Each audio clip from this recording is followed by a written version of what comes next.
Délit. Le chef de délit et crime à son encontre, il est placé en garde à vue. Quelle est votre appréciation justement sur tous ces événements?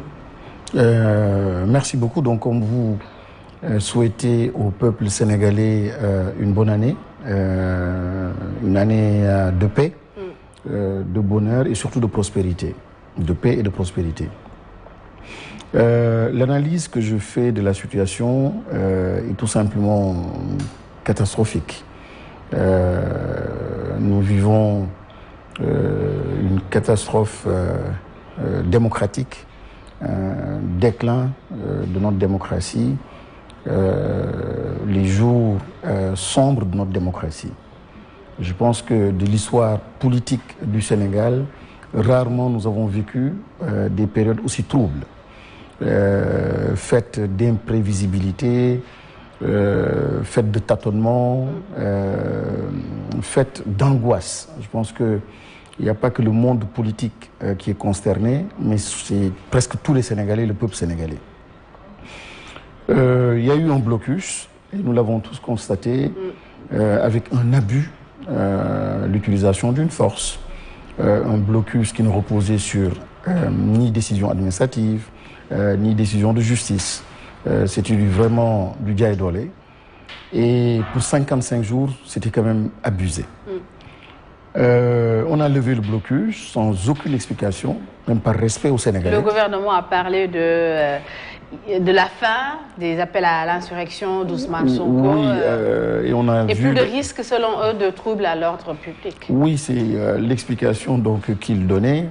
Nous pensons tout simplement que malheureusement, quand il faisait le blocus par respect aux citoyens sénégalais, il fallait peut-être des explications. Et il fallait mettre en avant et une administration et des décisions administratives ou de justice. Et en levant aussi le blocus, je pense que nos démocraties gagneraient à être plus transparentes et à avoir plus de respect aussi pour le peuple sénégalais pour dire et justifier, expliquer toute décision prise en son temps, quand il le faut. Donc ça n'a pas été le cas. On lève le blocus, c'était un non-événement. Vous avez vu presque notre coalition n'a pas communiqué, Ousmane Sonko lui-même n'a pas communiqué là-dessus parce qu'effectivement, c'était ce qu'il y avait de plus normal. Et malheureusement, donc, encore plus ridicule pour notre démocratie, on parle de vol de portable et encore plus ridicule, on parle en fait d'insurrection. Et on va arrêter donc le chef de l'opposition, on va arrêter l'opposant principal donc de Macky Sall. Et j'ai entendu, comme vous, le procureur très mal à l'aise pour expliquer ce qui s'est passé. J'ai vu dans une tentative d'explication, d'abord on parlait d'une voiture qui était tombée en panne et au même moment un gendarme qui expliquait le contraire pour dire qu'ils étaient là-bas en faction, ils étaient là-bas donc en train de faire la surveillance, la filature. Donc il y avait une contradiction. Le lendemain, aujourd'hui, on le voit encore, expliquer ce vol. Donc il y a un mot de plus qu'il utilise, il vole, mais arraché, c'est quand même compliqué. Et je pense que nous avons un peu fait le droit, où nous comprenons tous ce que c'est un vol. Il aurait pu utiliser un terme de confiscation, donc de portable. Il aurait pu dire simplement qu'il a gardé donc le portable. Il a fait une saisie de portable, saisie, confiscation et vol. Il y a bien une différence. Il a également parlé d'autres charges assez... Oui, maintenant en parlant d'insurrection, c'est là où vraiment ça devient encore plus ridicule. Et on voit et on comprend en réalité qu'il y a une volonté de nuire à un candidat qui gêne beaucoup la majorité présidentielle, qui gêne essentiellement donc le président sortant, Macky Sall. En parlant d'insurrection, on dit il a toujours fait appel au peuple. Bon, je rappelle simplement notre devise, un peuple, un but, une foi. Tout politique, et surtout lorsqu'on met en avant donc, la démocratie, lorsqu'on a du respect pour ce peuple-là, faire appel au peuple pour défendre la Constitution, faire appel au peuple pour défendre la démocratie ou pour se défendre, je crois que c'est la chose la plus naturelle et la plus normale dans une démocratie. Et c'est ce qui a été fait très souvent par Ousmane Sonko et jamais... Et on a vu les conséquences également, M. Guirassy. Oui, mais... À chaque fois qu'il y a eu des appels, il y a eu également, ça a dégénéré. Oui, mais où se situe sa responsabilité et où se situe la responsabilité des autres? Mais parlant toujours donc d'insurrection, je me rappelle qu'en 2012, lors d'un meeting à Fatick, le président Macky Sall disait « Si Abdoulaye Wade confisque ma victoire, je marcherai sur le palais. J'irai le déloger donc au palais de la République. » Alors, est-ce que le président Macky Sall confesserait aujourd'hui qu'il avait fait un appel à l'insurrection? Non. Je pense qu'il était en train simplement de faire un appel au peuple sénégalais pour dire que le peuple doit absolument se battre pour défendre sa victoire, au cas où il serait donc victorieux. Comment il s'appelle, Ousmane Sonko, quand il dit, j'ai vu donc la même vidéo, quand il dit la conférence des leaders au niveau de Yewwi Askan Wi veut discuter encore, expliquer, ce n'est plus le temps des explications, mais c'est le temps des décisions et nous irons en réunion. Et si la décision, c'est d'aller au palais, déloger Macky Sall, on le fera. Donc en fait, c'est le même conditionnel qui a été utilisé, aussi bien par Macky Sall que par Ousmane Sonko, que par d'autres acteurs politiques, depuis Senghor, Diouf, les députés, les candidats donc aux collectivités locales. Généralement, lorsqu'on veut mettre une pression sur l'État, il y a un discours au conditionnel qui met en avant donc le peuple sénégalais pour dire, en dernier ressort, c'est une affaire donc du peuple sénégalais. Donc faire appel au peuple sénégalais, demander au peuple sénégalais de résister lorsqu'on veut confisquer ses victoires, lorsqu'on veut confisquer ses acquis, ben, c'est tout simplement normal dans une démocratie. Donc faire présenter les choses aux Sénégalais comme étant de l'insurrection, on voit tout bonnement en fait cette volonté depuis l'affaire Adji Sarr, l'affaire Prodac et là l'affaire du portable hier qui a échoué. Après on a tenté d'expliquer l'histoire de contumace. Là, vous avez vu le procureur très mal à l'aise aussi pour apporter cette précision à la fin de sa conférence de presse pour dire ben, tiens, je tiens absolument à clarifier une chose. Ça n'a absolument rien à voir, et ça c'était peut-être un message, le message qu'il voulait faire passer, ça n'a absolument rien à voir avec le dossier, le jugement par contumace, donc d'Ousmane Sonko. Et comment vous comprenez cette précision? Justement, le malaise, décision de justice par contumace. Ousmane Sonko, on connaissait son adresse, on l'avait bien séquestré, on savait où il était, donc ça n'avait aucune pertinence. Et aujourd'hui, juridiquement, légalement, ils sont encore en train d'emprunter un chemin de non-droit. Parce qu'en disant qu'il a été arrêté, il est entre les mains, donc on sait où il est, on sait qui il est, il est avec eux. Continuer à dire que ce jugement-là est toujours défait, ben, c'est quand même prendre les Sénégalais pour des demeurés. Je pense que nous devons tous faire le constat regrettable que la justice est en train d'être instrumentalisée. Nous devons faire le constat malheureux que Ousmane Sonko gêne beaucoup, son opposant qui gêne beaucoup, qui a une méthode, une approche qui gêne beaucoup le pouvoir en place. Et c'est malheureux. Malheureusement, la démocratie subit des coups extraordinaires et nous verrons certainement au cours de ces discussions que nous avons comment tout cela impacte nos constitutions, impacte vraiment le tout et fragilise donc les fondements de notre démocratie. Alors depuis quelque temps, on parlait d'un vent de décrispation. Les gens étaient un tout petit peu enthousiastes parce que avec la levée du blocus, on en est même arrivé à parler de dialogue. Les gens se demandaient même s'il n'y avait pas des compromis entre le président Macky Sall et Ousmane Sonko. Est-ce que vous êtes optimiste, vous, Moustapha Guirassy, pour la suite au vu de ces récents événements? Je suis un éternel optimiste et je préfère rester optimiste. Comme je disais encore, je crois en mon peuple, je crois au but aussi que nous avons tous en commun et je crois que nous avons tous une foi. Et au président Macky Sall, je ne désespère pas, je pense que il y a toujours une possibilité qu'il se ressaisisse. Aujourd'hui, il est à la croisée de deux chemins. Un chemin que l'autre qualifie de chemin de Péret, le péréisme, la raison, toujours essayer de trouver une solution pour nuire à son adversaire, comment se maintenir, comment se pérenniser ou pérenniser donc sa coalition au pouvoir. Donc il est toujours dans une logique de calcul et une activité mentale extraordinaire. Et l'autre chemin, c'est le chemin plutôt de la foi. Foi au peuple sénégalais, foi en Dieu aussi, parce qu'il y a quelques années, Macky Sall lui-même ne pensait pas qu'il allait être président de la République du Sénégal. Donc il y a un moment quand Dieu veut donner une autre orientation et le peuple sénégalais veut prendre une autre orientation, il faut tout simplement accompagner ce souffle, accompagner en fait ce mouvement. Et cette foi-là, je pense que le président Macky Sall doit l'avoir. Cette foi en Dieu, cette foi au peuple sénégalais et laisser faire, aussi bien dans son camp, dans sa propre coalition, permettre qu'il y ait un jeu interne de démocratie pour que le meilleur gagne. Et celui-là que les Sénégalais choisiront, ou bien les militants de la coalition chez eux choisiront, qu'il puisse être mis en avant. Mais pour le Sénégal aussi, qui joue le jeu, et que tous les acteurs choisis par les Sénégalais à travers des mouvements, à travers des partis, qu'ils puissent permettre à chacun de pouvoir se présenter, porter en fait les espoirs placés en eux. Et je pense que c'est le rôle qui est attendu. Et vous savez, nous avons une chance extraordinaire en ce moment.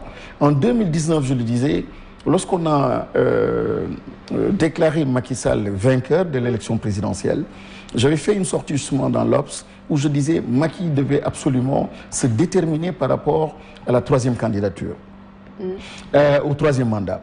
Et je disais que le Sénégal avait une chance extraordinaire, enfin, pendant 5 ans, d'avoir un président qui ne serait pas sous pression politicienne, qui ne serait pas sous pression politique. Est-ce que vous ne vous êtes pas trompé d'analyse quand vous voyez la situation actuelle, justement, par exemple justement, mais c'est toujours pas trop tard et je reste optimiste. C'est-à-dire qu'il avait les moyens de travailler et de repenser les institutions, sans aucune pression, sans être dans des calculs électoralistes et politiciens. Et ce qui manque souvent à nos États, en Afrique de façon générale, c'est que les présidents sont sous pression. Et ils n'arrivent plus à construire le pays. Ils n'arrivent pas à construire la démocratie, à consolider nos acquis démocratiques. Ils n'arrivent pas à donner force aux institutions.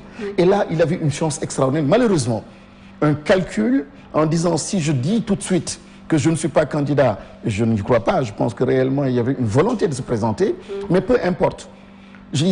C'était un mauvais calcul, mais c'est pas grave, je reste optimiste. Il lui reste 6 mois, 7 mois. C'est une chance extraordinaire que le Sénégal a et que le président Macky Sall lui-même a de se débarrasser de toutes sortes de pressions. D'abord des pressions à son niveau personnel, de pression de son parti, de pression de la coalition et des intérêts privés particuliers pour juste mettre en avant le pays et le Sénégal. C'est le moment simplement de repenser le pays et de donner force justement à cette démocratie, à cette nation, à ces institutions. Et de tout faire pour que les intelligences variées, diversifiées de ce pays-là puissent se retrouver. Il n'y a qu'un président qui n'est pas candidat à une élection présidentielle qui peut bâtir et construire ce pays-là. En 6 mois, en 7 mois, est-ce que c'est possible? C'est possible. Là, aujourd'hui, il est en train de faire une démonstration de force, de sa capacité à mettre en prison, de sa capacité, donc, il est en train de prouver qu'il est encore au pouvoir. Il peut continuer à prouver qu'il est encore au pouvoir, mais dans le bon sens, avec un impact positif durable et dans une logique de transformation profonde de sa société et du pays. Parce que réellement, depuis que Macky Sall est au pouvoir, il y a eu beaucoup d'infrastructures, certes, réalisées, mais à côté, il y a eu très peu dans le sens de la transformation positive de notre société. Il y a beaucoup de morts, beaucoup de troubles, beaucoup d'angoisses, beaucoup de questionnements autour de la démocratie, beaucoup de difficultés au plan politique, au plan social. Et certainement, nous aborderons aussi ces questions. Donc, en réalité, le message fort que les Sénégalais ont donné au président Macky Sall et à la majorité présidentielle, il ne s'agit pas simplement de réaliser des infrastructures, il ne s'agit pas d'avoir les terres, des stades, il ne s'agit pas d'avoir tout ça pour dire que nous sommes dans une logique de développement. Plus nous avons tout ça, et plus en fait nous avons connu des troubles. Jamais le pays n'a connu autant de difficultés, autant de troubles. Et peut-être jamais le pays n'a réalisé autant d'infrastructures. C'est pour dire simplement que les questions de croissance et de développement doivent être dissociées et bien comprises. Et les questions aussi liées à l'être humain, sa prospérité, son bonheur, je pense que l'être humain, quel que soit le pays où il vivra, quelle que soit la situation, en réalité, ce qui l'intéresse, c'est la paix. Bien. Ce qui l'intéresse, c'est son bonheur. Et là, on se rend compte, en fait, que les fondamentaux de notre démocratie, ce qui peut expliquer notre joie de vivre, notre bonheur, notre appartenance à ce pays-là, on commence réellement à douter de tout. de tout ça. Et malheureusement, donc, Macky Sall et la majorité et sa politique et sa façon de faire doivent être absolument questionnés. Alors, vous suivez le jury du dimanche sur e-radio, itv-media.sn. Je rappelle que nous recevons M. Moustapha Mamba Guirassy. Alors, M. Guirassy, à l'heure où nous parlons, Ousmane Sonko est en garde à vue depuis vendredi soir. La coalition Yewwi Askan Wi a sorti un communiqué pour exiger sa libération. Et dans le même document, on lit la coalition Yewwi Askan Wi appelle le peuple à rester mobilisé et à l'écoute de ses prochaines directives. Quand vous dites, vous êtes membre de la coalition, de la conférence des leaders de Yewwi Askan Wi, quand vous dites directive, à quelle directive justement peut-on nous attendre? Nous sommes tous les leaders de la coalition Yewwi Askan Wi sont tous des républicains. Ils respectent la République, la Constitution, l'État. Beaucoup parmi ces présidents ont connu ce que c'est un gouvernement, ont géré le pays, ont été donc dans les plus hautes sphères de l'État. Donc quand on parle de directive, naturellement, c'est de décisions à prendre, de discours à construire et d'actions aussi à mener. Parce qu'on ne peut pas accepter donc l'abus ou les abus, on ne peut pas accepter en fait que le pays perde ses acquis. Notre responsabilité, bien sûr, c'est d'aller vers la conquête du pouvoir, mais notre responsabilité aussi, c'est l'éveil des consciences, c'est de nous battre pour consolider ce que l'histoire nous a donné, ce que les combats historiques nous ont donné. Et c'est la responsabilité de tout parti politique, de tout leader. Je pense qu'il ne s'agit pas simplement d'être du côté du pouvoir ou de l'opposition ou d'avoir un parti ou un mouvement. Il s'agit de faire avancer les choses. Et faire avancer les choses, c'est de dire non quand il faut dire non, c'est de résister, c'est de se battre. Et actuellement, nous considérons qu'il y a de l'abus, il y a un acharnement sur les leaders de l'opposition. Ça a été le cas avec Khalifa Sall, ça a été le cas avec Karim Wade. C'est encore le cas avec Ousmane Sonko et les prochains sur la liste, point d'interrogation. Et quand vous dites résister, c'est aller jusqu'où, justement? Résister, dire non.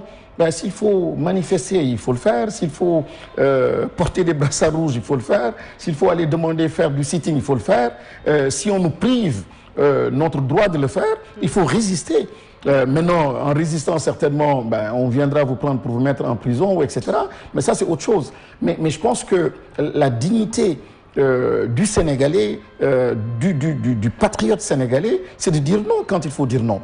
Lorsque vous avez un droit, lorsque vous avez un acquis, vous n'accepterez pas qu'on vous le prenne. C'est votre sac.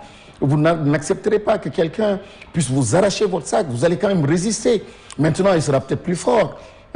Pour vous violenter, pour l'arracher de force. Bon, ça c'est autre chose. Quand on mettra quelqu'un en prison de force, on constatera qu'il est en prison. Quand on brûlera sa maison, on constatera qu'il a été, qu'on a brûlé donc ses biens, ainsi de suite. Mais par contre, la dignité, la faculté de se mettre en colère, quand un peuple le perd, il a perdu tout simplement sa dignité.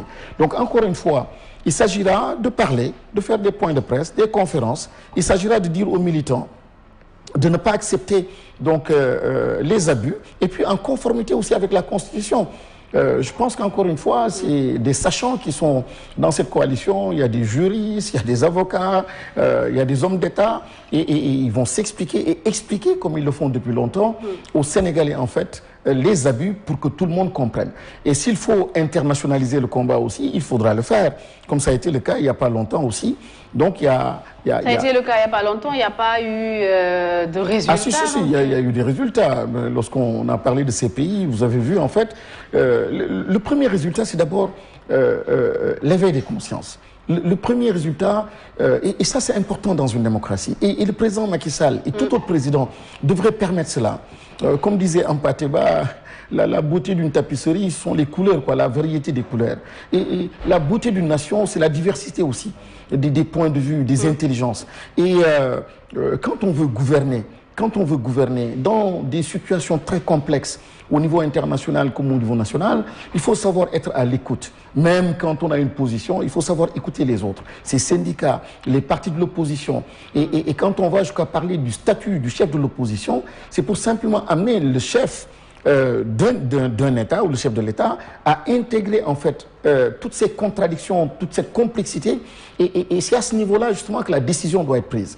Plus c'est complexe, et c'est de plus en plus complexe, plus le chef a besoin en fait de développer une capacité de prendre en charge ces contradictions. Mais quand il y a des contradictions, qu'on casse la dignité, l'honneur des concitoyens, qu'on les mette en prison, qu'on muselle des gens, et que même au sein de son propre parti, de sa propre coalition, que le sujet, par exemple, du troisième mandat, c'est interdit d'en parler depuis quelque temps. Maintenant, bon, les langues sont déliées, vous avez vu, etc. Mais c'est pas bon, c'est une honte pour notre démocratie. Donc, encore une fois, que ce soit le président Macky Sall, et je le dis très sincèrement, je pèse bien mes mots. Je dis, je suis optimiste. Et je veux simplement que le président Macky Sall se ressaisisse pour les 6 mois. Et son intérêt est dans la mise en avant de la nation sénégalaise et de l'intérêt de cette nation. On est à 7 mois de la présidentielle. Est-ce que, tel que les choses se présentent actuellement, vous pensez qu'on peut aller vers une élection libre, transparente et sans violence? Je pense qu'il a les moyens, le président de la République. Il a les moyens, parce que Dieu et le peuple sénégalais, et finalement, in fine, lui-même, il s'est donné les moyens de sortir en fait de ce piège. Même si Ousmane Sonko ne participe pas? Non, justement, nous parlons d'élections inclusives. Nous parlons d'élections inclusives. Nous savons tous, et les Sénégalais ne sont pas dupes, et l'international n'est pas dupe. Il y a des observateurs. On sait très bien que Ousmane Sonko est dans le piège, un piège politique et politicien qui lui a été tendu. Il a été traqué. Ousmane Sonko était venu avec son discours, avec sa méthode, avec sa façon, mais c'était tout sauf de la violence. Mais depuis, il a constitué une menace et on a vu en fait tous les stratagèmes qui ont été mis en avant pour justement l'embastiller, l'enfermer, le mettre en prison et le nuire. Et aujourd'hui, ils sont en train de réussir le plan machiavélique, malheureusement, et qui n'est pas bon pour l'État du Sénégal. Vous savez, comme on dit, les grandes joies et les grandes douleurs sont toutes menteuses. Parce que ce n'est pas le dernier mot de Dieu, ce n'est pas le dernier mot de l'Éternel. Aujourd'hui, il faut mettre en avant le pays et voir très très loin, très très loin. Et encore une fois, le seul conseil, la recommandation forte que je peux faire à un chef, c'est de voir et de mettre en avant la nation sénégalaise. Vous savez, j'ai vécu les derniers moments, les derniers jours du président Abdoulaye Wade. Comment un président et un chef peut être isolé. Et je disais même que si je devais écrire un livre, le premier livre que j'aurais écrit s'intitulerait « La solitude d'un dirigeant ». Macky Sall est à la tête d'un État, il est entouré d'un gouvernement, il est entouré de militants. Chaque fois qu'il sort, il y a des milliers de Sénégalais autour de lui. Mais je vous assure, posez-lui la question, il est très seul. Parce que quand on est à cette station, on ne fait plus confiance. Et chacun est là pour défendre ses intérêts. Donc c'est un combat de particuliers, d'intérêts privés. Et donc il n'y a que lui seul qui sait ce qu'il vit. Il n'y a que lui qui est confronté réellement aux exigences de sa conscience. Et là, il a une opportunité extraordinaire. Le fait d'avoir dit « je ne suis pas candidat », c'est pour ça que je continue d'espérer qu'avec peut-être l'intervention de l'international... Et comment pensez-vous justement que Macky Sall doit gérer cette fin de règne, ces 6 mois, les 6 mois qui lui restent? C'est le premier président qui va devoir organiser des élections sans y participer. Comment est-ce que selon vous il doit gérer ces 6 mois? Je pense que c'est une chance, c'est un trésor.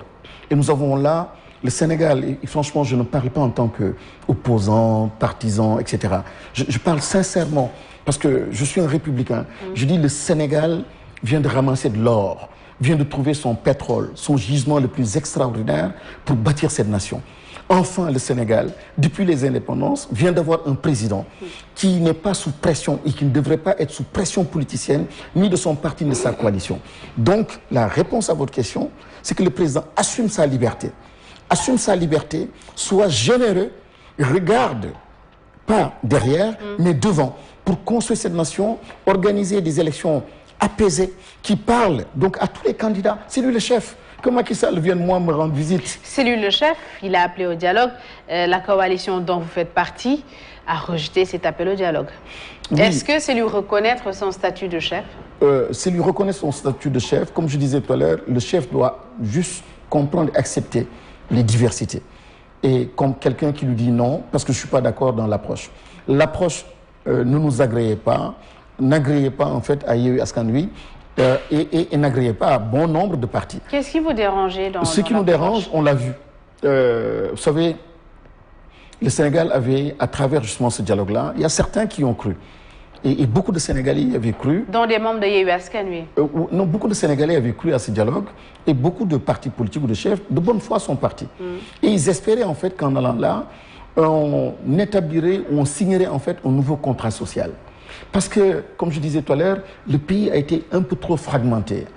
Comme je disais tout à l'heure, Macky Sall a toujours dit « je réduirai l'opposition à sa plus simple expression ». Et finalement, quand il n'y a pas de voie de respiration, d'espace de respiration démocratique, les choses s'étouffent. Donc d'un point de vue politique, on a vu cet étouffement. D'un point de vue syndicat, au sein de son parti, de sa coalition, un peu partout, on a vu en fait qu'il y avait une sorte de musellement, de dictature qui ne disait pas son nom. Donc il y a eu une fragmentation et la nation sénégalaise. Et on a même entendu parfois des discours qui portaient un peu ou qui frisaient sur l'ethnicisme.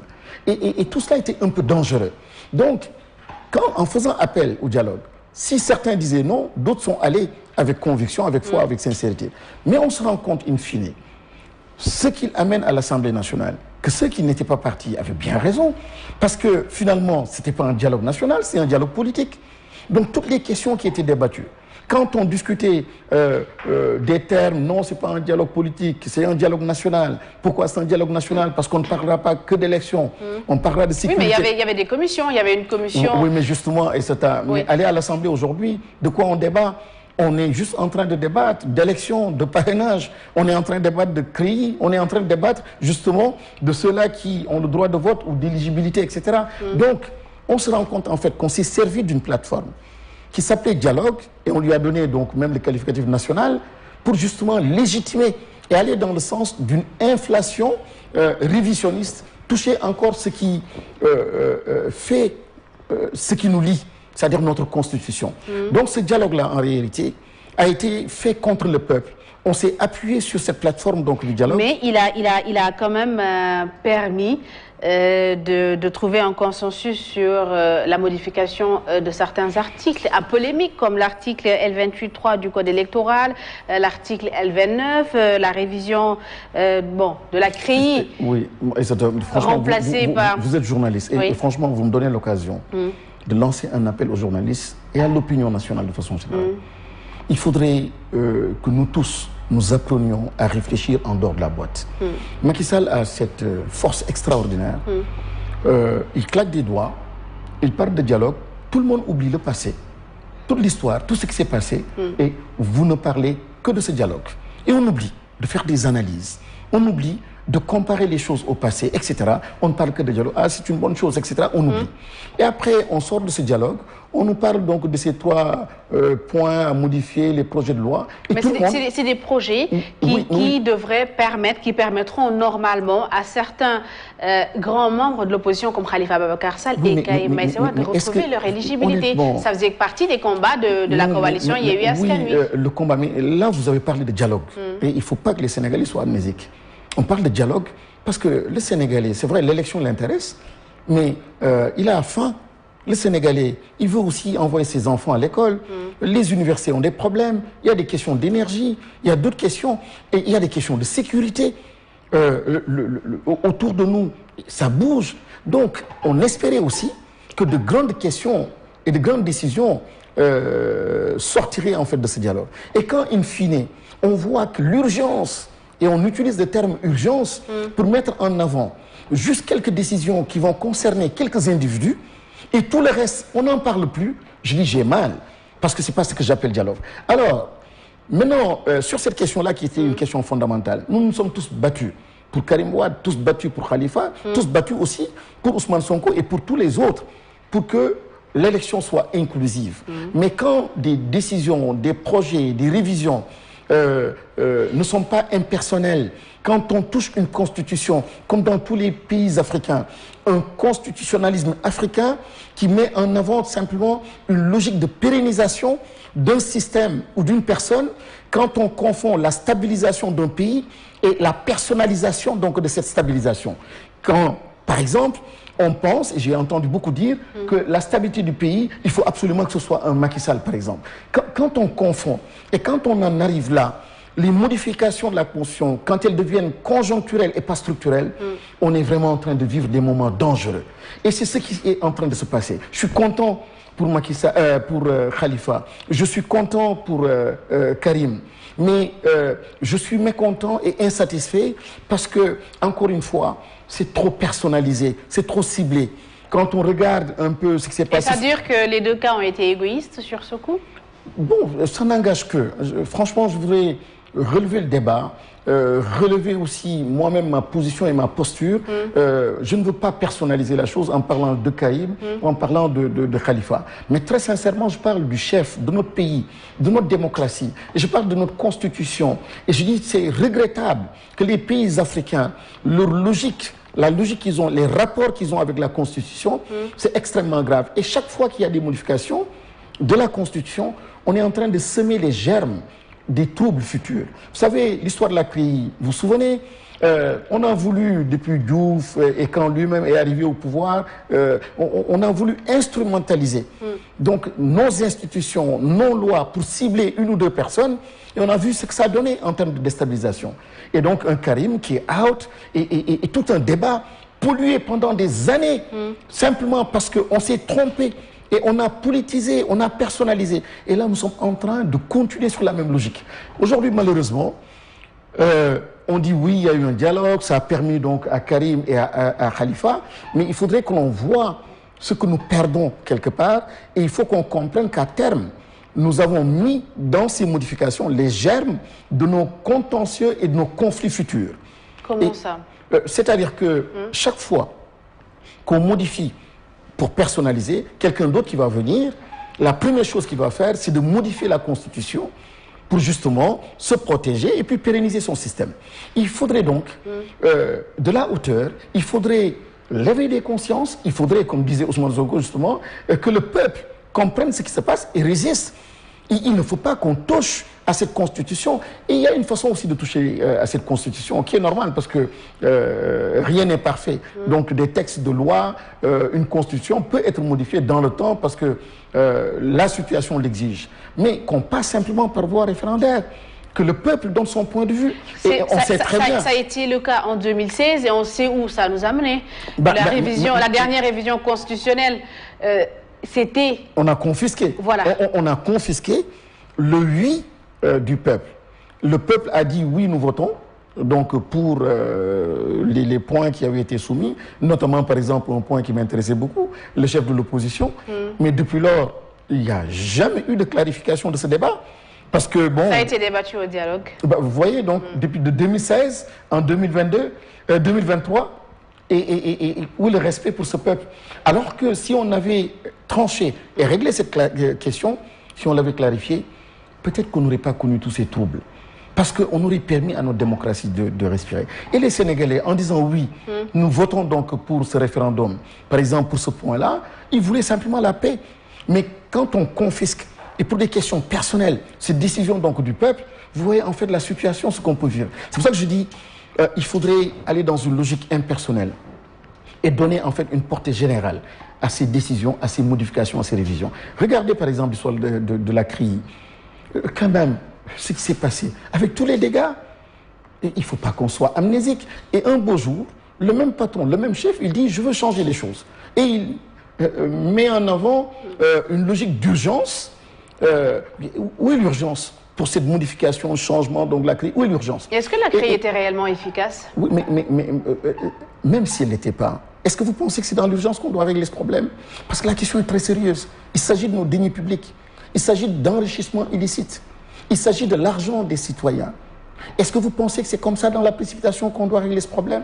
En faisant la CRI et en réfléchissant sur la CRI, est-ce que ce n'est pas l'occasion en même temps de faire le procès de l'administration publique? Est-ce qu'un ministre qui vole, un ministre qui prend, derrière il n'y a pas une complicité de plusieurs administrations? Où est maintenant l'efficacité aussi de ces corps de contrôle? Ces corps de contrôle, quelque part, est-ce qu'ils n'ont pas failli? Ils existent et pourtant il y a eu enrichissement. Donc c'était une occasion de repenser de façon plus profonde, plus sérieuse et plus durable nos institutions, comme par exemple la CRI. Mais dans la précipitation, ça devient suspect. Dans la précipitation, ça devient personnalisé et c'est quelque part quelqu'un ou peut-être un groupe qui veut se protéger. Et encore une fois, Au nom d'un dialogue, on est en train de piéger le peuple sénégalais. Et on est en train, encore une fois, de mettre les germes d'une instabilité, les germes de futurs problèmes, de futurs contentieux et de futurs conflits. Un dialogue auquel un des membres de la conférence des leaders de Yewwi Askan Wi a participé, Khalifa Ababacar Sall. Est-ce que Khalifa Ababacar Sall est toujours dans la conférence des leaders de Yewwi Askan Wi? Personnellement, sur cette question, j'ai une position très claire. C'est malheureux ce qui s'est passé, encore une fois, quand Macky Sall claque du doigt, quand on ne fait pas attention, ben, ça va dans tous les sens et puis les gens sont dans la boîte de Macky Sall en réfléchissant donc à partir des limites qu'il a données donc, et à la boîte, et c'est malheureux ce que nous avons vécu. Franchement, la coalition Yewwi Askan Wi a gagné pour elle-même, mais elle a gagné pour le peuple sénégalais. C'est beau ce qui s'est passé à l'Assemblée nationale, c'est beau ce qui était en train de se passer au niveau des collectivités locales. Et c'est beau ce qui était en train de se passer pour la démocratie sénégalaise. Et je ne perds pas espoir. J'ai dit à tous mes collègues présidents de la coalition qu'il faut maintenir ce dialogue-là, même si c'est difficile. Beaucoup n'y croient plus. Beaucoup n'y croient plus parce que, effectivement, il y a d'autres qui n'ont pas du tout intérêt à ce que les gens se parlent. Je sais que les mots ont été durs, les positions ont été tranchées, et finalement, peut-être qu'il y a même de la suspicion entre nous, mais je ne perds pas espoir. Je continue de croire que des hommes qui ont cheminé des années doivent être en mesure de pouvoir se retrouver. Et si vous n'êtes plus en phase, si vos intérêts ne convergent plus, quel est l'intérêt justement de garder, de maintenir ce compagnonnage? Oui, quand il faudra faire le constat qu'on ne peut plus aller ensemble, donc le constat sera fait. Mais encore une fois, j'en appelle simplement à la hauteur et à la sagesse au sens du dépassement. C'est ma position, c'est ma posture. On s'est parlé entre nous, il y a des choses bien sûr de part et d'autre qui pourraient être dites. Mais je continue de croire que, comme je le disais tout à l'heure en rappelant Anne Patiba, la diversité, les problèmes, les contentieux, si on ne peut pas les tolérer dans une famille, dans une organisation, ben, il y a un problème. Et là, je suis un éternel optimiste. Je veux croire que, in fine... Que tout redeviendra comme avant? Peut-être pas comme avant. Peut-être pas comme avant. Je ne suis pas naïf à ce point. Mais peut-être que les gens se parleront. Peut-être que les gens se parleront. Que les autres leaders de Yewwi Askan Wi finiront par accepter Khalifa Sall à nouveau? Ou bien que Khalifa aussi comprendra aussi qu'il doit parler aux autres. Pas forcément... Donc qu'on se parle en famille. Qu'on se parle en famille, ça, c'est ma posture, c'est ma position. Et d'autres ont une position différente. Khalifa aussi peut-être a une autre position.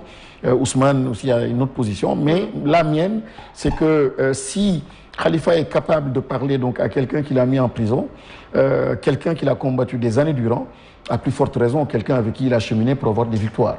Je dis tout simplement, il faut du bon sens. Et souvent, la guerre entre leaders, ou bien ces grandes guerres que l'on voit, et puis on donne souvent des termes tellement intelligents et scientifiques et très beaux, mais derrière, simplement, c'est une guerre des égos, de personnes. Et il faut plus d'humilité et mettre en avant, encore une fois, le but que nous avons partagé, avoir, encore une fois, foi en ce que nous avons toujours porté. Et je ne perds pas espoir. C'est très difficile, je vous l'avoue. Très, très difficile. La situation est compliquée? Oui, la situation est compliquée parce que les leaders ne sont pas les seuls donc, à parler. Malheureusement, les réseaux sociaux, il y a d'autres qui sont dans des partis. Est-ce que au-delà des conférences de presse, on ne voit plus Khalifa Ababacar Sall? Et au niveau des réunions, est-ce qu'il participe? Non, il ne participe pas. Donc il y a ce communiqué-là, vous vous souvenez, de la coalition. Donc il ne participe plus. C'est clair, c'est évident. Mais, je dis, je ne perds pas espoir. Il faut que les gens continuent de se parler. D'accord. Vous suivez le jury du dimanche sur iRadio ITV, emedia.sn. Je rappelle que nous recevons M. Moustapha Mamba Guirassy, membre de la conférence des leaders de Yewwi Askan Wi. Moustapha Guirassy, la loi sur le parrainage a été révisée. Il faudra désormais pour les candidats 0,6% minimum du fichier. Le parrainage par les élus est également une option. Une question, serez-vous candidat à la prochaine présidentielle? Au sein de notre parti, en 2019, on était candidat et recalé par le Conseil constitutionnel. Notre posture, depuis quelque temps, c'était d'accompagner ce qui est en train de se passer et de suivre ce qui est en train de se passer et d'être dans une logique, en fait, de soutien à la coalition Yewwi Askan Wi, en particulier à Ousmane Sonko. Nous n'avons pas encore fermé la porte. Et donc, nous donnons officiellement, actuellement, s'il y a élection en 2024, votre candidat, c'est Ousmane Sonko. Ce n'est pas ce que je dis, mais on se donnait les moyens et le temps. On ne pensait pas que le blocus et cette situation d'imprévisibilité prendrait aussi un temps aussi long, quoi. Et donc, la décision n'a pas été prise de nous présenter. Mais je pense qu'avec ce qui est en train de se passer là, nous allons certainement vers cette décision-là. Peut-être que c'est là où je dois annoncer peut-être la primaire. Effectivement, d'envisager de présenter donc certainement une candidature. Mais par décence, au sein de notre parti, nous avons voulu taire tout cela et afficher vraiment de la détermination. Parce qu'il y a quelque chose qui, personnellement, me gênait beaucoup et gênait aussi les collaborateurs et les militants et responsables de notre parti. C'est qu'on ne voulait pas donner l'impression, en fait, de plus travailler pour un parti et en laissant en fait un autre candidat avec qui vous êtes dans des situations donc très très difficiles. C'est vrai qu'il y a deux logiques absolument différentes. Mais le timing est assez short. Justement, c'est ce que je disais tout à l'heure. C'est là où nous sommes piégés, et puis pas seulement nous, mais beaucoup de partis au sein de la coalition Yewwi Askan Wi, même ceux-là qui ont déclaré déjà leur candidature, mais en termes d'action et de mouvement... Est-ce que cela ne justifie pas justement ce que vous reprochez il n'y a pas longtemps M. Barthélémy Diaz, qui disait qu'au sein de la coalition Yewwi Askan Wi, ils avaient l'impression que tout était centré sur le leader du PASTEF, Ousmane Sonko, que tous les combats c'était pour lui, que tout était concentré complètement sur lui? Non, tous les combats étaient concentrés sur l'injustice, sur les questions d'inclusion, sur la question de Khalifa, sur la question de Ousmane Sonko, etc. Mais ce qui est évident aussi, c'est qu'il n'y a jamais eu autant d'acharnement. Bon, Khalifa, quand il est sorti de prison, ça coïncidait avec justement l'acharnement sur Ousmane Sonko. Maintenant, les tempéraments ne sont pas les mêmes. Le tempérament d'Ousmane Sonko a fait qu'il y a eu plus de lumière, plus de résistance. Et c'est peut-être ça, cette perception-là, que quelqu'un comme Barthélémy pouvait avoir et d'autres pouvaient avoir.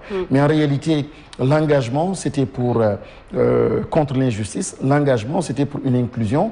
Et on continue de nous battre pour tous les candidats, pour le Sénégal, pour la démocratie. Donc, encore une fois, nous ne sommes pas, parce que Ousmane Sonko, par exemple, moi, je n'étais pas du tout en 2019 avec Ousmane Sonko, hein. Ce sont les combats qui nous ont rapprochés. C'est l'injustice qui nous a rapprochés. Il y a des objectifs quelque part que vous partagez. Et Khalifa Sall, sa rencontre avec Ousmane Sonko, sa rencontre avec le PUR et ainsi de suite, les différents partis qui se retrouvent au sein de la coalition, c'est parce que finalement, vous avez quelque chose en commun. Ceux qui se retrouvent au sein du F24, c'est parce qu'aussi ils partagent des choses en commun. Donc finalement, il ne faut pas penser que ceux qui sont dans une coalition, ils sont pour un leader, mais ils y sont parce qu'il y a donc des objectifs. Et ces objectifs-là, pour l'heure et pour l'instant, ben, on ne peut pas méconnaître et fermer les yeux, occulter en fait ce qui est en train de se passer. Alors, d'autres avec qui vous avez des choses en commun, c'est les populations de Tomboronkoto. C'est à Kédougou. Alors, il y a quelques jours, les populations de cette commune s'opposaient à des activités de sondage initiées par la société minière PMC, basée à Mako. Leur mécontentement a dégénéré en affrontement avec les forces de l'ordre. Plusieurs dégâts occasionnés, plusieurs arrestations et heureusement, les personnes arrêtées ont été libérées. C'est ce qui a été annoncé. Alors, comment expliquez-vous aujourd'hui cette révolte de cette population pauvre qui vit sur de l'or? En filigrane, ce qui se passe sur la scène politique, c'est à peu près ce qui se passe dans la société. C'est-à-dire que le gouvernement du Sénégal ou l'État du Sénégal, et quand je parle de l'État du Sénégal, je le place aussi dans un espace un peu intemporel. C'est-à-dire que ce n'est pas lié forcément à Macky Sall. Beaucoup de gouvernements sont succédés, mais c'est encore beaucoup plus fort actuellement, parce que naturellement, la situation est devenue plus complexe. C'est-à-dire qu'un État qui n'est pas capable de faire une bonne lecture des causes profondes du bouleversement, des mutations, de l'indignation des Sénégalais. On continue, c'est comme une mère de famille, certainement vous ou quelqu'un d'autre, qui va dire à son enfant, excuse-moi de le dire comme ça, d'un rêve. Alors que de l'autre côté, on essaiera de comprendre en fait ce qui habite de l'intérieur, ce qui amène l'enfant à poser de tels actes. Et cette compréhension par l'État, malheureusement, il n'existe pas. Donc, à Tomboronkoto et à Kédougou, 6 000 milliards, près de 6 000 milliards, donc beaucoup plus que le budget du Sénégal. Alors, et comme produit à l'exportation, c'est cet or-là qui vient de là-bas. Et comment pouvez-vous comprendre que la pauvreté soit encore très forte à ce niveau? Comment pouvez-vous comprendre qu'il y ait une richesse comme celle-là qui sort de cette zone, de cette région, et que les populations n'en profitent pas? Et plus loin encore, au moment des sondages, qu'on en arrive en fait à toucher à l'intégrité en fait d'une culture, à certaines croyances. Par exemple, des fois c'est des cimetières, hein. Des fois il faut déplacer des cimetières. Des fois c'est le champ, les activités ancestrales, comme par exemple la pêche, comme par exemple l'agriculture, qui sont menacées. On va vous dire simplement que vous n'avez plus le droit de cultiver, donc ici, parce que l'État a donné un permis à une société minière, etc. Donc c'est ce manque d'intelligence ou d'intelligibilité de nos lois, de nos règlements que je questionne. Je n'en veux pas aux sociétés minières. Ils sont dans leur logique, mais j'en veux à mon État. À mon État qui ne prend pas assez en compte les préoccupations donc, de ces populations. La légitimité et l'indignation donc, de ces populations, il faut la comprendre. Mais je ne suis pas pour la violence, mais je suis aussi pour la compréhension de la légitimité de ces combats. Donc, une zone comme Kédougou, sa vocation, elle n'est pas minière. Sa vocation, elle est agricole. Mais c'est une déforestation à outrance. Et il y a des mines? Oui, il y a des mines. Mais il y a des mines. Il faut l'exploiter. Oui. Mais il ne faut pas aller dans une logique de déforestation. Parce que les enfants, les pères de famille ont toujours vécu par l'agriculture, par la pêche, par autre chose.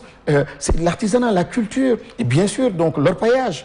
Donc il y a un équilibre. Mais aujourd'hui, quand on tue tout cela, c'est en fait aller dans le sens d'un développement qui n'est pas inclusif. Parce que tous ceux-là qui avaient un talent, des métiers, un savoir-faire, aujourd'hui sont complètement à la touche, et c'est l'essentiel de la population, et pour mettre en avant qu'une entreprise minière, donc généralement qui est une société de l'autre côté, étrangère, vous voyez en fait qu'il y a un déséquilibre et on ne prend pas assez en compte. Souvent on met en avant les questions de RSE pour dire qu'on a amené des ambulances, on a construit une mosquée. Je dis franchement, c'est une insulte.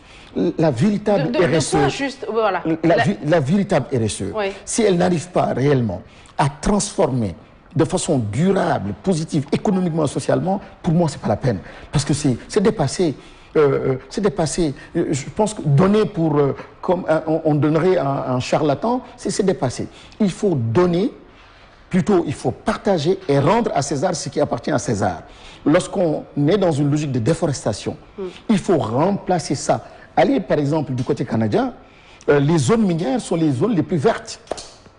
Les zones minières, quand il y a de l'excavation, après on profite. On saisit ces opportunités pour avoir des bassins, faire du poisson, etc. Mais aller à Kédougou, en réalité, il n'y a pas de politique de c'est un désastre écologique. C'est un désastre écologique.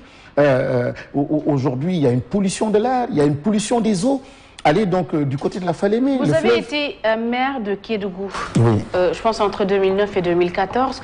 Avez-vous tenté des choses pour régler cette question? Oui, en fait, et c'est là le problème aussi, c'est que l'État n'assume pas toute sa part de responsabilité. Vous savez, il faut une décolonisation de nos politiques publiques. Décoloniser nos politiques publiques, c'est arrêter en fait d'importer des textes et de les appliquer dans un contexte qui n'est pas le bon. En France ou ailleurs au Canada, il y a une expérience, il y a une tradition. Et finalement, quand vous prenez donc des lois, des décisions, vous le partagez avec des gens qui comprennent. Il y a le substrat culturel est là et social est là, l'histoire est là, on se comprend rapidement. Nos textes ne sont pas du tout adaptés à nos cultures, à nos habitudes. Alors donc quand on dit oui, il faut une implication des collectivités locales, mais pour des collectivités locales, généralement, où le niveau de formation est extrêmement faible, qui n'a pas les outils ou les instruments juridiques, légaux, scientifiques pour défendre donc son conseil et ses populations, vous comprenez le risque et la situation dans laquelle donc vous mettez ces gens. Et c'est ce qui se passe actuellement. Quand vous faites face, vous traitez avec une puissance étrangère, une entreprise privée qui peut faire la prospective sur 50 ans, 100 ans. Et vous ne savez même pas qu'à Tomboronkoto, que l'or est dans les villages, et dans le village, à l'intérieur du village, vous n'avez pas les moyens de vérifier tout cela. Et vous y allez, vous prenez des décisions, et tout d'un coup, un jour, on vous dit qu'il faut déguerpir de ce village-là, parce qu'en réalité, on vient de faire le sondage, et on se rend compte que l'or est à ce niveau-là. Vous comprenez? Donc, cette population n'avait pas les moyens d'anticiper. Et ces jeunes qui sont recrutés aussi, vous voyez, il y a une frustration. D'un point de vue décisionnel, regardez les niveaux de recrutement. Il y a quelques rares personnes de cette région-là qui sont au niveau décisionnel donc, dans ces sociétés. Et généralement, ils viennent de Dakar, ils viennent de ces régions-là, ou plutôt ils viennent de l'étranger carrément. Et je vais même plus loin. Même au sein du gouvernement, c'est comme si il faut tout faire pour refuser aux originaires de ces régions-là de pouvoir assumer les postes de responsabilité. Pourquoi vous dites ça? Vous avez été ministre. Oui, mais attendez, généralement, vous savez, généralement... Vous êtes PDG. Oui, mais nous ne sommes pas... Donnez-moi le nom de 2, 3, 4, 5 fils de cette région-là de Kédougou. Oui, mais le choix du gouvernement n'est pas régionaliste. Oui, mais je vous dis, il y a des réflexes. Il y a des réflexes. Et il y a des réflexes. Il y a des réflexes. Aujourd'hui, je pense qu'on doit aller un peu plus loin. Quand on veut régler ces questions, c'est de donner aussi à l'autre les chances de vous faire confiance. La crise de confiance, elle est extrêmement importante. Et aujourd'hui, ces régions-là ont l'impression en réalité qu'il y a une exploitation à outrance et qu'ils ne sont pas impliqués dans l'exploitation de ces gisements d'or. Et ça, c'est important de prendre en compte cet aspect, cette dimension sociale. C'est important de prendre en compte cette perception et ramener justement cette confiance entre l'État du Sénégal, les institutions et la politique donc de management de ces ressources que nous avons. Et c'est ce qui explique cette violence. Est-ce que cela pourrait également être une explication pour la reprise de l'immigration clandestine? On voit dernièrement qu'il y a plusieurs décès liés à cette chose, l'immigration clandestine. Est-ce que cette mauvaise gestion que vous dites de l'État, de nos ressources, de même de son potentiel humain, est-ce que ça peut être compris comme une des causes? Je veux être bien compris quand je dis oui. Encore une fois, quand on m'enferme, et généralement c'est le cas, on vous enferme dans une logique oui, Benno Bokk Yakaar, Yewwi Askan Wi. Non, je parle réellement, je fais une analyse donc de la situation politique ou de nos politiques publiques. Très réellement, c'est exactement la même situation. C'est que nous avons des États, et là c'est encore beaucoup plus criard, beaucoup plus manifeste, des États qui n'arrivent pas à comprendre, à lire réellement, faire la bonne lecture de la situation. Ce qui se passe par rapport à l'immigration clandestine, ce n'est pas une histoire simplement de répression qu'il faut mettre en avant. Et avoir une approche économiciste, c'est-à-dire c'est parce qu'on est pauvre qu'on va vers l'immigration, c'est ne pas comprendre ce qui est en train de se passer. L'immigration clandestine, c'est le fait en fait de la défaillance de nos politiques publiques. C'est le constat d'une inefficacité des politiques publiques. Ceux qui y vont pour autre chose. Et ce n'est pas parce qu'on est pauvre qu'on y va. Il y a beaucoup qui ont les moyens de vivre ici au Sénégal, mais c'est une exigence sociale. Quand il n'y a plus de promotion sociale, quand vous n'avez aucune possibilité d'avoir une carrière et d'être valorisé socialement, quand vos diplômes ne sont pas valorisés localement, quand il n'y a pas d'équité et d'égalité de chance, et si vous voulez, si vous avez une ambition, que ce soit au plan footballistique, culturel, artistique, si vous êtes ingénieur, il y a de fortes chances que vous soyez candidat à l'immigration. Donc, l'approche doit être une approche holistique. Alors, vous êtes dans l'enseignement supérieur, dans la formation. Qu'est-ce qui fait justement que des diplômés au Sénégal, que l'offre soit inférieur à la demande. Qu'est-ce qui fait qu'on peut être diplômé au Sénégal, il y a plusieurs diplômés au chômage, que les écoles ne semblent pas former ce que... En fait, il y a un problème, une stratégie. Vous savez, c'est pour ça que la question des indicateurs de performance devient essentielle. Comment on peut dire que, à quel moment on dira que notre système d'enseignement supérieur est performant? À quel moment on dira que notre système éducatif est performant? Alors, jusqu'ici, l'État le mesure par le nombre de tables de banc, le nombre de classes, le nombre d'écoles construites, etc., les abris provisoires. Mais je pense qu'il faut d'autres indicateurs plus intelligents. C'est réellement justement cette question-là de l'adéquation de la formation aux emplois. Dans quelle mesure, en fait, les écoles, le système éducatif, le système universitaire s'ajustent en fait aux exigences et aux contraintes. C'est là où on peut réellement mesurer la performance de notre système.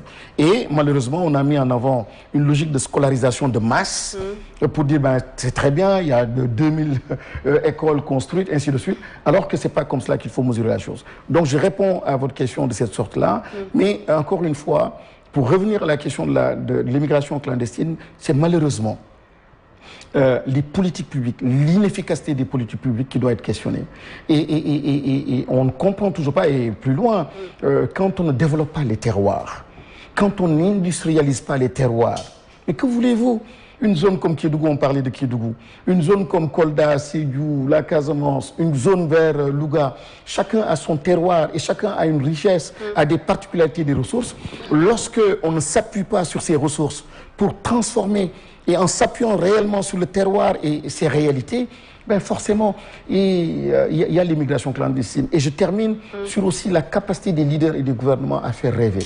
Vous savez, le problème, c'est le miroir intérieur. Il faut qu'un dirigeant, moi j'aimerais bien, et si j'étais président de la République, mes enfants et les Sénégalais me verront très souvent, actuellement c'est ce que je fais à Kédougou. Je prends mes enfants de Dakar pour les amener dans mes champs à Kédougou, ils y travaillent là-bas, parce que je dois montrer aux enfants de Kédougou et Sénégalais que je suis le premier à croire réellement à ces ressources et à la possibilité de transformer et de me transformer à partir de mon terroir. Aujourd'hui, quel est le président? Le président Macky Sall ne l'a pas encore fait. Je l'inviterai bien sûr à aller à Dindéfelo, chez moi à Kédougou, passer des vacances là-bas avec ses enfants. Ce serait une façon de croire et d'amener les enfants, les jeunes Sénégalais à croire que le tourisme c'est de ce côté-là. Mais dites au président de la République aussi d'amener les enfants et d'amener d'autres enfants dans ces champs pour montrer en fait que l'agriculture est extrêmement importante. Malheureusement donc, on n'inspire pas, un leader inspire. Et on n'inspire pas. Nous sommes les premiers à aller à l'étranger. Nous sommes les premiers à construire les plus beaux immeubles. Et c'est la course effrénée donc à ces beaux immeubles, le vitrage, puis à l'extérieur, à l'étranger. Mais que voulez-vous? Nous sommes en train de dire à ces enfants-là que le modèle de réussite, c'est de l'autre côté. Donc, c'est une exigence sociale. C'est plus fort que les questions économiques parce que je suis pauvre, j'émigre. C'est vraiment très profond. Et l'État du Sénégal devrait mettre simplement en contribution anthropologues, penseurs, sociologues, chefs religieux, etc. Toutes les composantes. Et c'est pour ça que je pensais, j'espérais de ce dialogue-là, par exemple, qu'on aurait pu avoir un nouveau contrat social pour repenser ces véritables questions, parce que c'est catastrophique ce qui se passe. Moustapha Mamba Guirassy, merci beaucoup. Ben, je pensais qu'on était à 10-15 minutes. C'est allé très vite. Merci à vous. Très vite. Vous m'avez permis de me prononcer sur des questions, des sujets qui me tenaient absolument à cœur et certainement qui tiennent aussi à cœur beaucoup de Sénégalais. Et je dirais tout simplement, Aïssata, que le pays nous appartient. J'ai toujours critiqué ces logiques partisanes parce que la coquille vide du PDS, c'est celle-là qui est devenue APR, après elle est devenue Réumi, elle est devenue autre chose, ainsi de suite. La coquille du PS est devenue Tahaou, est devenue une partie APR, ainsi de suite. Donc je ne me bats pas pour des coquilles et je ne me bats pas pour des appellations Yewwi Askan Wi ou Benno Bokk Yakaar, etc. Je me bats pour un peuple sénégalais, je me bats pour des convictions et je pense que tous les acteurs de ce pays-là, qu'ils soient politiques, la société civile, qu'ils soient donc des syndicats, tous nous devons mettre en avant notre devise. Un peuple, un but et une foi. Foi surtout en l'avenir. Merci beaucoup. Merci à vous. Merci à nos auditeurs, nos téléspectateurs et nos internautes. Le JDD, c'est terminé. On se donne rendez-vous la semaine prochaine.